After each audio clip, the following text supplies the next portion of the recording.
Hello दोस्तों, कैसे हो आप सब। I hope you all are doing fantastic and I welcome you all to let's bounce back series part 5। ये video में हम डिस्कस करने वाले हैं कि अगर आपका रिजल्ट नेगेटिव आता है तो क्या आपको फिर से नए क्लासेस या फिर कोई फास्ट ट्रैक बैच लेना चाहिए कि नहीं लेना चाहिए। आईसीआई जब भी अपना रिजल्ट डिक्लेयर करता है और आप रिजल्ट के वेबसाइट पे जाते हो, अपना रोल नंबर एंटर करते हो, पिन एंटर करते हो और आपका रिजल्ट सामने आता है और वो रिजल्ट में आप 4 अल्फाबेट्स जब भी ढूंढते हो PASS और वो आपको नहीं दिखता है, यानी आपका रिजल्ट नेगेटिव आया है। और ऐसा रिजल्ट देखने के बाद आपका जो कॉन्फिडेंस है वो शायद थोड़ा शेक हो जाता है, आपको बुरा लगता है, आपको ऐसा फील होता है कि यार ये क्या हो गया, क्यों हो गया, कैसे हो गया, मेरे साथ ही ऐसा क्यों आता है। आपको खुद पर थोड़ी घिन आने लगती है, आपको रोने का मन करता है। और ये सारी जो फीलिंग्स है वो नॉर्मल है, इसमें कुछ भी गलत नहीं है, क्योंकि आपने एक बड़े ही रेप्यूटेड डिग्री का प्रोफेशनल कोर्स की एग्जाम लिखी थी और उसमें जब भी आप क्लियर नहीं करते हो तो थोड़ा बुरा लगना इज वेरी नॉर्मल।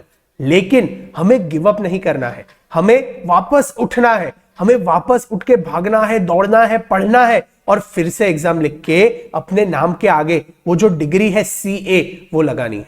और इसके लिए सबसे बड़ा डाउट जो रिजल्ट के बाद आपको आता है कि क्या मेरी पढ़ाई में कोई कमी रह गई थी, क्या मेरे कॉन्सेप्ट्स में कोई कमी रह गई थी जिसकी वजह से मैं फेल हुआ हूं। तो वही क्वेश्चन का आंसर मैं ये वीडियो में देने वाला हूं।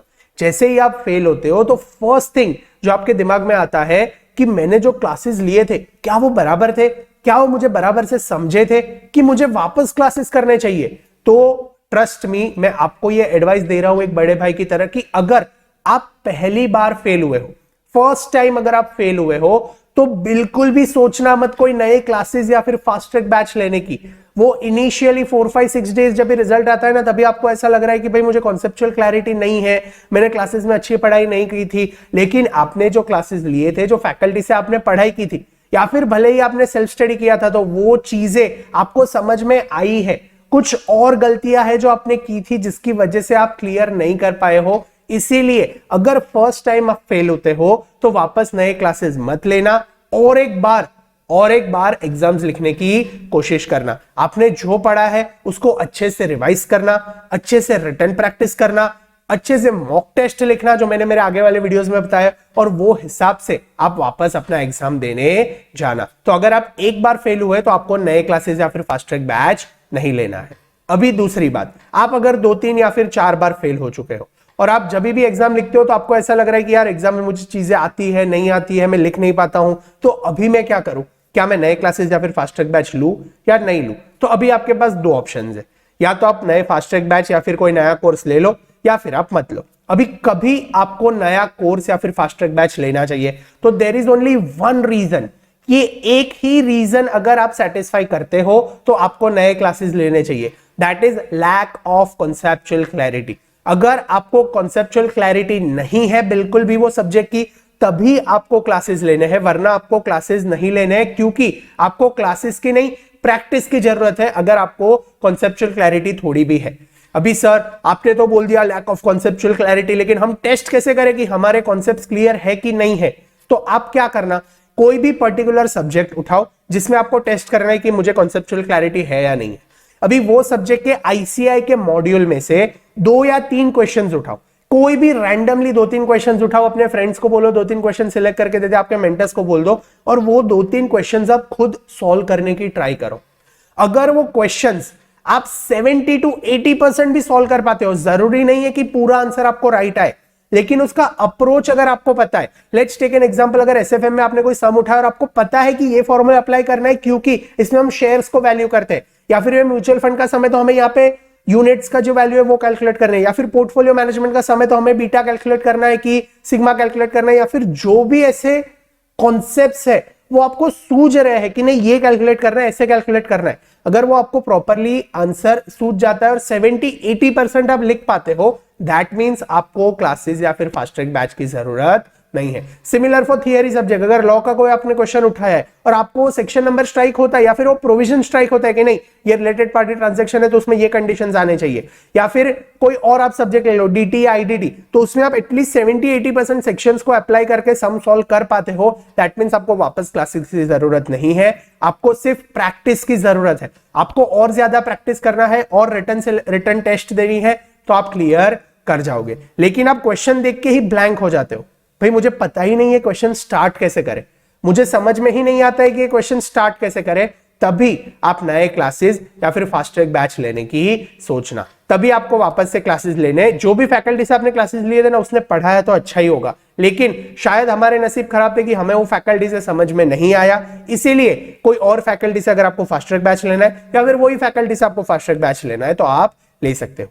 अगर आपको अभी फास्ट ट्रैक बैच नहीं लेना है तो दूसरा ऑप्शन क्या है, तो YouTube पर बहुत सारे अच्छे फैकल्टीज ने बहुत सारे रिवीजन वीडियोस फ्री में प्रोवाइड किए हैं। Let me give you my example, अगर आप सीए फाइनल में पढ़ते हो और एससीएमपी का जो सब्जेक्ट है उससे आपको डर लगता है तो ये सब्जेक्ट की कॉन्सेप्ट बुक मैंने फ्री में गूगल ड्राइव में अपलोड कर दिया और मेरे सारे वीडियोस के डिस्क्रिप्शन के लिंक में आपको ये बुक मिल जाएगी। सिर्फ 120 पेजेस में मैंने एससीएमपी के सारे चैप्टर्स और सारे कॉन्सेप्ट्स कवर किए हैं और उसके साथ साथ सारे चैप्टर्स के रिवीजन वीडियोस मैंने YouTube पे डाल दिए हैं ताकि आप एससीएमपी अच्छे से सेल्फ स्टडी कर पाओ। ये फ्री में सब कुछ अवेलेबल है और साथ में आईसीआई ने एससीएमपी में एक बड़ा मोटा केस स्टडी डाइजेस्ट इश्यू किया है जिसमें 77 क्वेश्चंस ऑफ केस स्टडी है।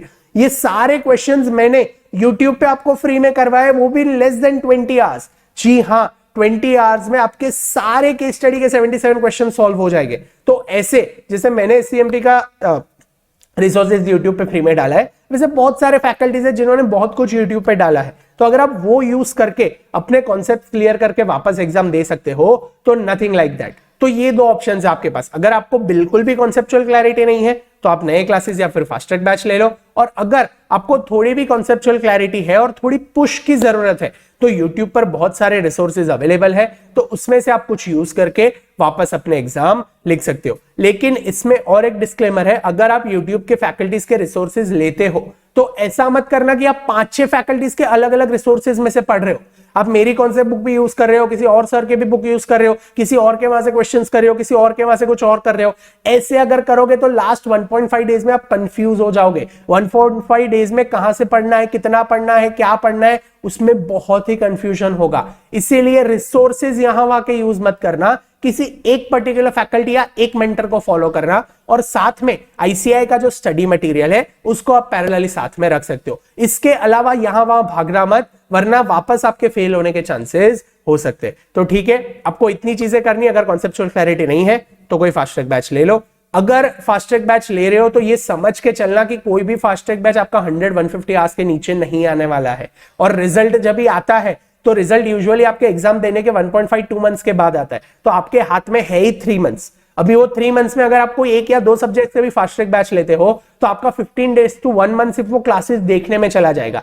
इसीलिए बड़े ही सोच समझ के क्लासेस या फिर फास्ट ट्रैक बैच लेना, क्योंकि वो आपका बहुत सारा टाइम ऑक्यूपाई कर लेता है। उसकी जगह अगर आप अच्छे से और ज्यादा नंबर ऑफ टाइम रिविजन्स कर लेते हो तो आपके पास होने के चांसेस बढ़ जाते हैं। इसीलिए अगर आपको थोड़ी भी कॉन्सेप्चुअल क्लैरिटी है और आप 70-80% सम सॉल्व कर पाते हो तो वापस बैचेस मत लेना। यूट्यूब पे कोई फ्री रिसोर्सेज आपको जो मिलते हैं वहां से पढ़ाई कर लो, और जो डिस्क्लेमर मैंने दिया है उसे ध्यान रखना, आपको रिसोर्सेज चेंज नहीं करने हैं या फिर 8-10 रिसोर्सेज में से नहीं पढ़ना है, वरना आप 100% कंफ्यूज हो जाओगे और क्लियर नहीं होगे।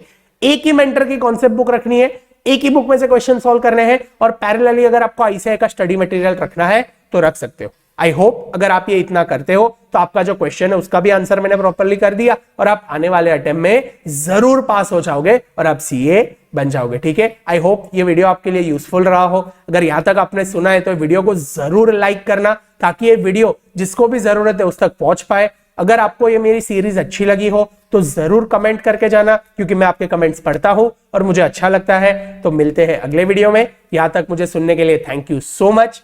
Keep smiling, be happy, stay motivated, keep studying. Bye bye.